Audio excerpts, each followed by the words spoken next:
Ito guys. Sorry lang. Ito. So, hi guys. Kamusta ba kayo? Ito si Marika and today, tuturuan ko kayo kung paano yung hair combo na to. First muna, ito. Sorry lang naglalag ako ha. Upo ka dito. Tapos ito yung mga items sa buhok. Ito, at ito. Ito dapat naka-difficult. Tapos ito, more animated. Ito, wala lang. Ito, only bangs. Tapos, ito naman, wait lang ha. At saka, paano din mag-earn ng flowers? Bakit ba tayo mag-earn ng flowers? Halika dito.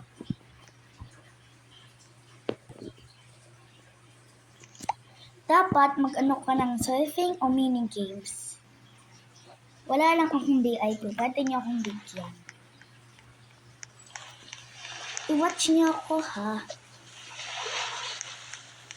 First, pick up niyo muna ang surf. Tapos, o diba, ganyan lang. Para makuha mo.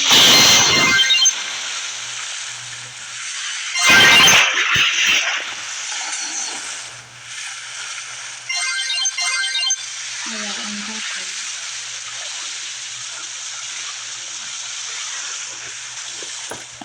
Ito lang po.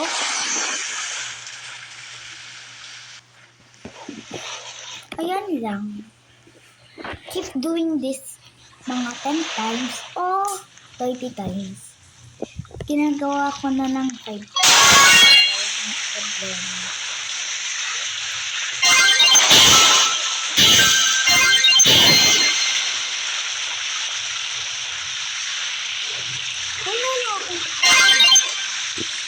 So, ayan. Balik na tayo sa pressing group. Ayan yung nakukuha mo pag new model. O pag alt account, hindi na pwede. Pag new model lang, nag-create ka lang ng account sa Dress to Impress. Anong nangyari sa akin? Bye-bye guys. See you sa next Dress to Impress video.